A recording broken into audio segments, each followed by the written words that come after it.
What is up guys, Patterson and today's FIFA 17 video. So today what we are going to do, we're going to play an online division match with 99 pace and a few stat cards on the attackers.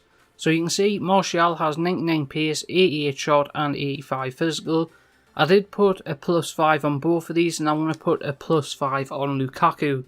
And see if there's any difference. That's a +6 plus manager, so he should be good enough there. So he should be a beast like he's 94 team of the season. So we'll see what these play like and see how good they are. As long as the other team will have Gylfi Sigurdsson in the midfield, this is going to be my first time playing with them. So we do have Keane here, a regular and a favourite of mine recently. We have Marcus Alonso, we have Chris Smalling, we have Courtois. Just a really good team with a very good bench. So we're going to see how good it can actually be. I put it all 10 stat attribute card on Mkhitaryan actually, so I'm going to keep him. So without further ado, let's get into the gameplay. So guys, here we are in the game and we're coming up against Stranger Things, kind of a weird name, and this is Division 1. So he's got a decent Premier League team, probably for the start of FIFA, which this is team of the season. So he might just be saving these coins and he's a very good player, but decent team, he could give us some trouble, so let's just get in the gameplay. So what I'm going to try and start to do here is, since me attackers have stat cards on, which I've never really used before, I'm going to try and keep the ball and just spread the ball around and keep me attackers running in the space, which is a hard thing to do in FIFA, and I haven't been playing very good lately, so I want to see how this goes. And that was nice by Lukaku. Had to shoot that really, didn't we? It was a nice shot in the end. But we should really have the advantage in this game compared to team wise. So we want to hit that there, Lukaku can take that down. So that's a nice little tactic there to try and get the ball inside to a bigger man in Lukaku instead of just hitting it in the boxes. It never really works. So you can see, yeah, he's running through a Sturridge. We're going to cut across with Kyle Walker and cover the space, which is a hard thing to do when he's got these type of fast players in there. He's crossed it in. He got kind of lucky there to get that across, but I'll have a look at a team and look at Gylfi Sigurdsson's stats, because it's the first time I've used him. 92 stamina really on midfielder. I normally have 99, but good passing and dribbling stats like I would have knew that, but his defensive is a little bit lacking. He's kind of a set piece specialist, so he could be a player just to have in there for set pieces, which I'm not very good at anyway. You can see the bench here and the team. Martial, Lukaku, Son. Let's get back into the game. So it is a goal kick here. I'm just going to kick it straight up the pitch. So this is something I used to do kind of once a week or something, but I used to just do a live video. It's a lot easier for me to record than a lot of newer videos that take a lot longer, but I prefer doing them live because it takes like 20 minutes for the video or however long the gameplay is, and you get more of a kind of fuller video than just being 10 minutes long or something like that. That was nice defending by Smaldini. So we're going to try and get the players with the stat cards into play, and that's why I don't like David Luiz in the midfield. Nice by Sigurdsson there, wasn't even controlling them, but he's doing a job in that midfield. Let's make Martial with a run over the top. Should score that. Danny Rose covers. Danny Rose. So these are the teams that you kind of struggle against, these kind of basic Premier League teams, because a lot of people think that there is no such thing as kind of an inform or a higher rated player than the base card, which there is some sort of heat to that. I would say there is some players that can play better with normal cards than with team of the seasons and informs. I think there is something there that makes it like the game fair. So if you're using a team of the season Ibrahimovic, then your opponent's got like a few extra stats to try and make them recover with the gameplay and stuff like that. I think that's something in the game, because a lot of the time when you play against bronze teams, you will score a lot more goals, but you don't have the full game of you just dominating the opponent, which would happen in real life if you've got like bad players against good players, so I can see why they've done that, but it is a little bit annoying if that's actually the case. In there, son. So I haven't played FIFA since FUT Champions last weekend. Really, I don't play FIFA throughout the week much unless it's to record videos. Which I don't like playing FIFA that much now since Team of the Season is pretty much, it's got a few left and then it's over. And then FIFA gets stale normally. That the time when Team of the Season hits, I would say throughout the middle of Team of the Season, that's when kind of FIFA is basically over at that point, because a lot of the time, every other FIFA, it hasn't got to this point where it's got boring and I've stopped playing.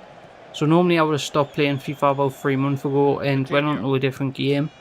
But since I predominantly do FIFA videos on this channel, and it's the only videos I do on this channel, you've got to keep the videos kind of alive. That was a nice finish.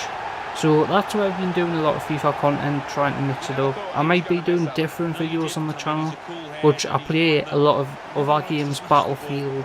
Kind of used to play COD a lot when the new COD comes out, and we're definitely going to play that on the channel. I don't really care, it's a FIFA channel, I'm going to play COD on, because that's what really I play. So I'm not really someone who plays FIFA every day, so when I used to play Call of Duty every day, so that's where that kind of comes into it. But we'll just have to see what happens with a new Call of Duty. So I haven't really been involved with a new Call of Duty in, I would say, years, to be honest, since I would say Black Ops 3 maybe was the last Call of Duty I actually liked playing, and even then it wasn't the best Call of Duty. I used to like playing World at War, was probably my favourite Call of Duty ever. World at War, maybe Black Ops 1 was quite good, but compared to new Call of Duty, I think they're going to do something good this time. It's just whether they spoil it with microtransactions and stuff like that, which can be a kind of a downside of video games in general compared to FIFA and stuff like that, where it's kind of based around microtransactions and how much they can get out of the game, which I think that is really bad for games like Call of Duty, which predominantly made the games kind of money on selling the game and then the DLC, and now it's microtransactions as well. I know why they do it, because they need the money. Well, they didn't need the money, but they need the money for the game. But you can't have DLC and microtransactions, it just does not work. You need to either have one or the other, or have both, but have both at different prices where they're not ridiculous. Like a DLC in the past used to be, I think it was £7 for a DLC for Call of Duty in the past for 4 map packs, I think it was, plus zombies, and now I think it's, you've got to buy the season pass, which is I think £25 normally, and then a lot of the time the season pass comes out and the maps are just regenerated from older Call of Duties, which I don't like that personally when I've already paid for their maps in the past. So I've had every Call of Duty since the start, I would say since the start of online Call of Duty, which was COD 4, which was probably the remastered Call of Duty is nothing like the original in my opinion. It doesn't feel like the original game, and that's kind of a good thing, to be honest. I don't play it just because I don't see the point of playing something I've already played in the past. I'll play it like once when it first came out, and then I'm like level 20 on it, so I just don't play it. I just think there's something wrong with the kind of nostalgia thing coming back and playing an old game after it's already had its day. It's kind of weird to us. So that's why I don't play a lot of old games. I know a lot of people like to play the nostalgia type things, but not. I would rather look forward than look back on games in general. So I just don't think it really benefits anyone in gaming to go back to a remastered game that you've already kind of played. I'd rather have something new which I haven't played at all and it's a new experience than kind of going back to something you already know, if that makes sense. Let's pass it into Kante. I kind of went off on a tangent there. I barely do that. Let's have a shot. Sigerson, he should have scored that. But we did score before was Youngman Son, which was a nice finish. We want to try and knock the ball down in the midfield. So let me know in the comments down below if you prefer these live type videos. I'll do these more than the kind of 5-minute, 10-minute videos.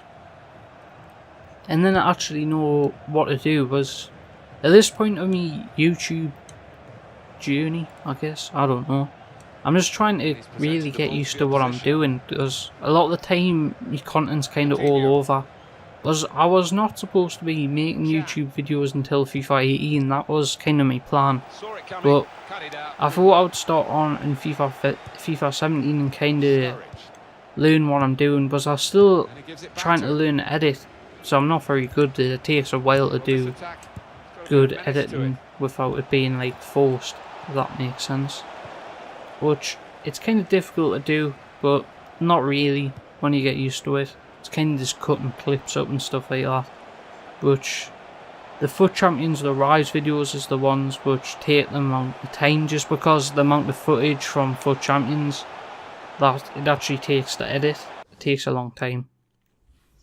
It takes about 3 to 4 hours just to edit the videos, as I watch and see the full gameplay and see how it works. Just had a sip of water there. Keep you hydrated throughout this FUT Champions. It's not FUT Champions though, it's online divisions.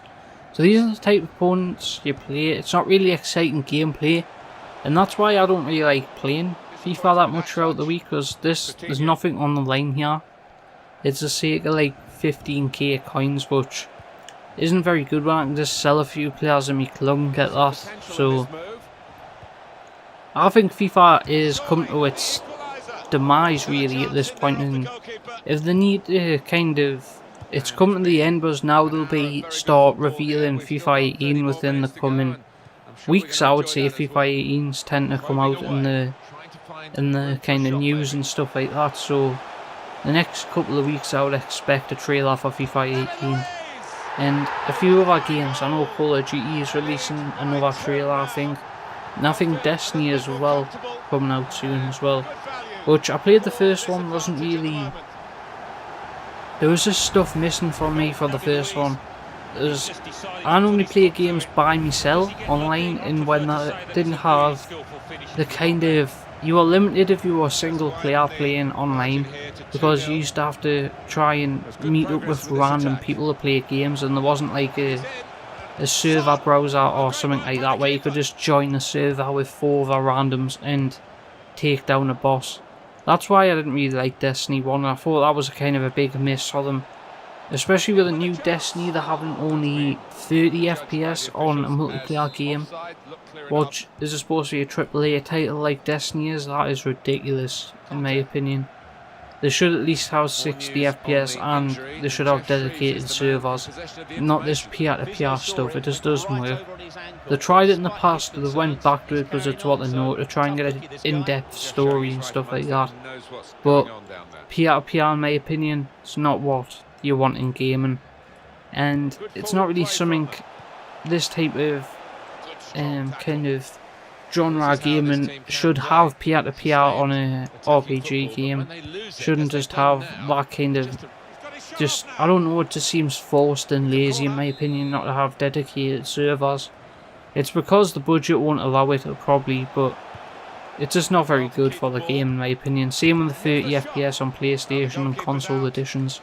This does make sense to me.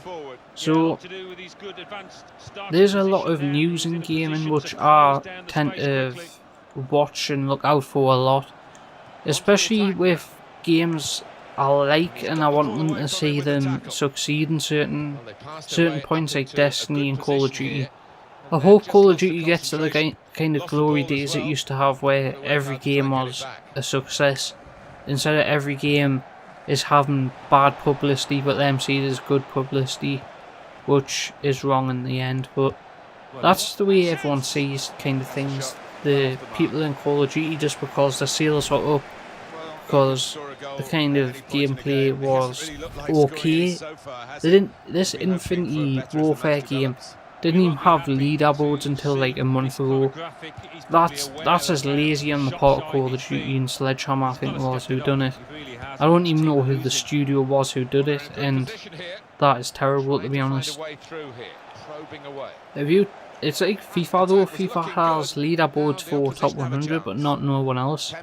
I know that is because they don't have enough space on server side for everyone to be in top kind of tiers and stuff like that for champions, which I'll probably work on in FIFA 19. Probably I don't see it in FIFA 18, so it takes too long to do. But I just can't believe how we can't have a leaderboard in a game like FIFA or Call of Duty. It just doesn't make sense to me, just because it just doesn't. I can't really give you an answer, as it doesn't make sense at all. Oh, we should have been scoring that with Martial. So a lot of time when games come out that are new, I tend to just play them offline without recording them or doing anything like that. That's what I did with Injustice. There might be a video on my channel of Injustice too, because on my second channel I haven't got the 15 video minutes, something like that, enabled yet. So I think you've got to wait 3 weeks. So I might upload that to my main channel and just see how it does. Predominantly FIFA gameplay, but sometimes you've got to branch out and see what else is out there. Especially with games like Destiny and Call of Duty, that's kind of my kind of games that I play normally. See, on a night time when I'm kind of bored and stuff like that, I play Battlefield 1 a lot, because it's the only kind of multiplayer game which has got my kind of... It's more like my type of game, but there's still stuff missing in that as well, where it was good for graphics and stuff like that compared to other games, but there's just something missing out of that game completely. But you're coming towards the end of the video pretty much. We're nearly at the 90 minutes. And we are at the 90 minutes. So we did win 2-0. And that's pretty much the end of the video. Let me know if you like this kind of live content, me just talking about random stuff. I've been Patterson. Thank you for watching. See you next time. Goodbye.